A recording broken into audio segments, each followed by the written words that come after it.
The HOA president called the cops on me for trespassing on my own. Lake 15 minutes later.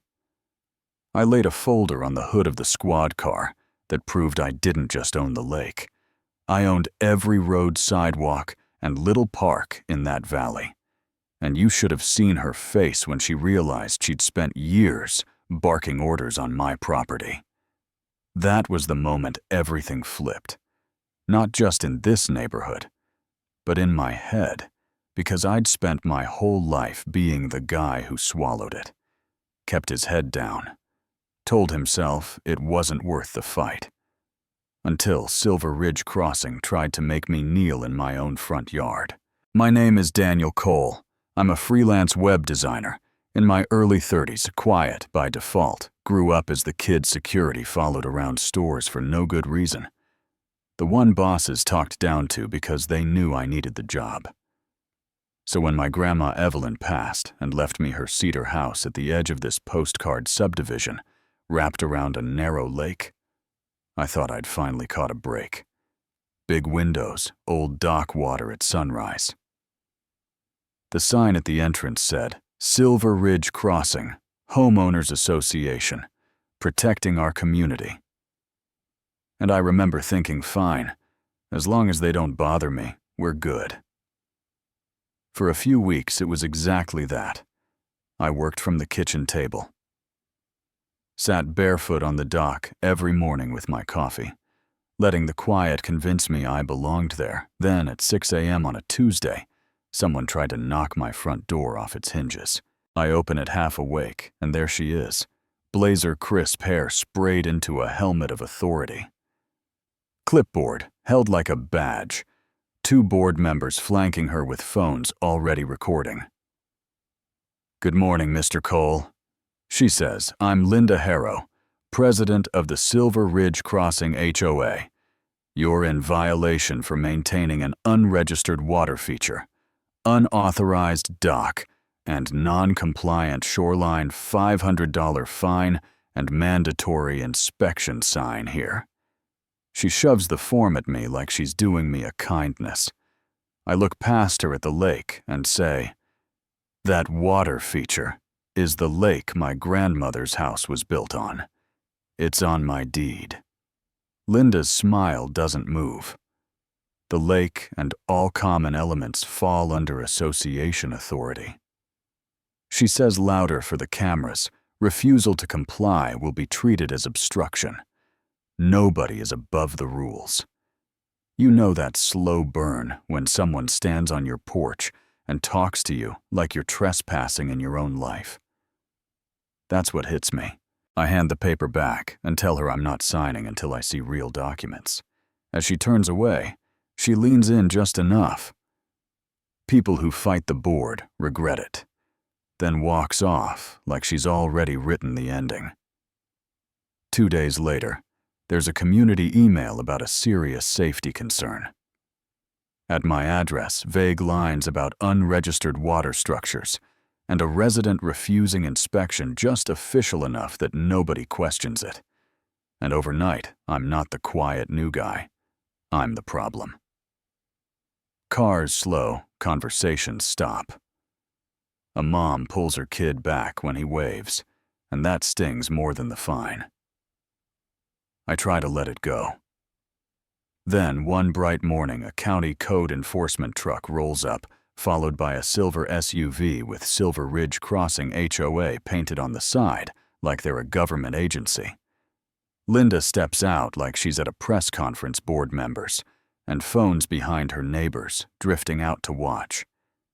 The officer introduces himself, clearly, hoping this won't be a circus, Mr. Cole. The association filed a complaint. We'd like to take a quick look at the water feature, he says. Before I can answer, Linda throws an arm toward my lake.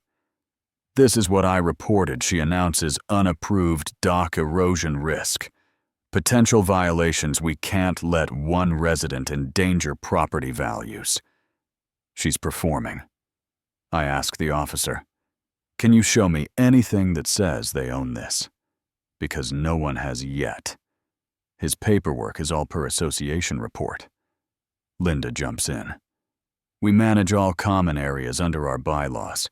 He's refusing inspection. We need documentation. Every eye he is on me, waiting to see if I fold. I let the officer walk the dock.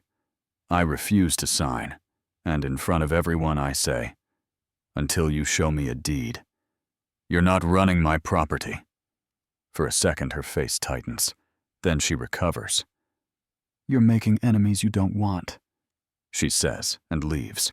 That afternoon, clients start checking in careful questions about rumors of legal trouble, and I know exactly who pushed it.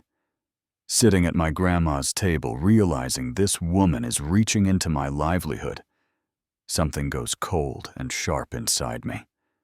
I've spent years being easy to push. This time I decide I'm not blinking first.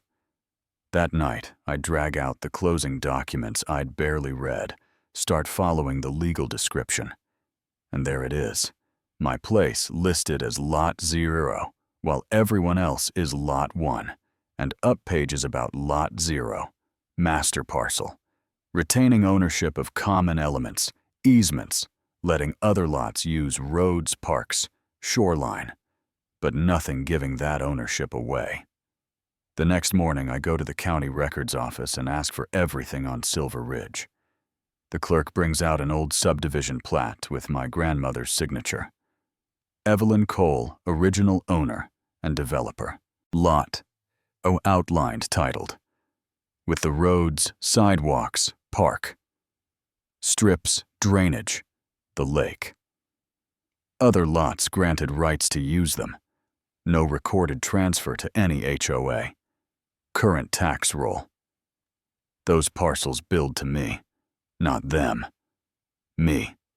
I'm staring at proof that the woman calling cops on me for standing on my dock has been treating my property like hers.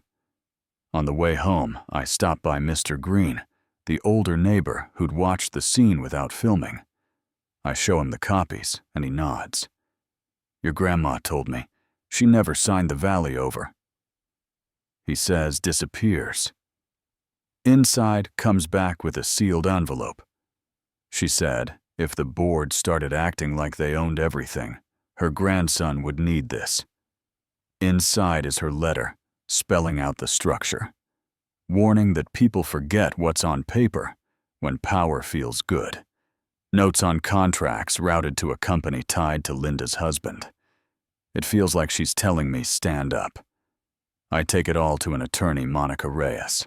She reads cross-checks a few things, then says, Daniel, unless they can show something newer, you own what they're calling community property.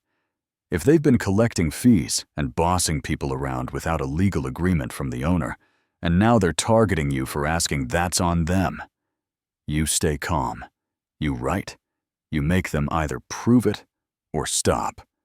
So I send Linda a certified letter requesting 5 years of financials, any deed or agreement that gives the HOA control over the common areas, and clarification of their authority. No insults, just facts. She doesn't respond in writing. She shows up with 2 board members and a lawyer. You're misinterpreting outdated documents. She snaps our bylaws, and long practice give us control. This letter is hostile. I hold up the plat.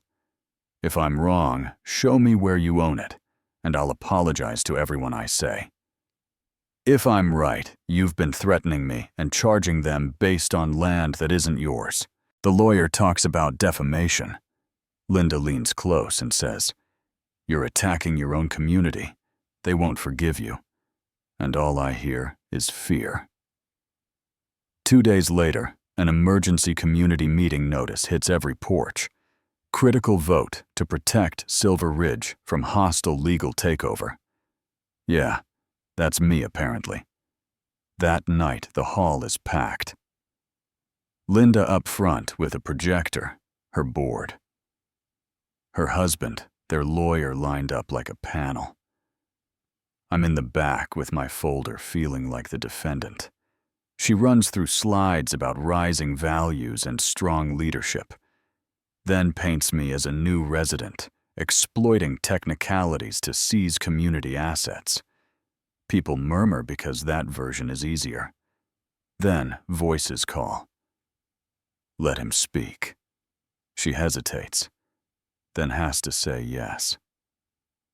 I walk up, plug in my laptop, and put the county plat on the screen. My name is Daniel. I say this is from the county. Here's lot 0, my parcel. These shaded parts, your roads, sidewalks, parks, the lake, are titled with it. There is no deed transferring them to the HOA.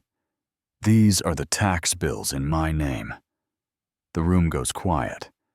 Linda says, those documents are outdated. Our bylaws supersede them, but it doesn't land the same.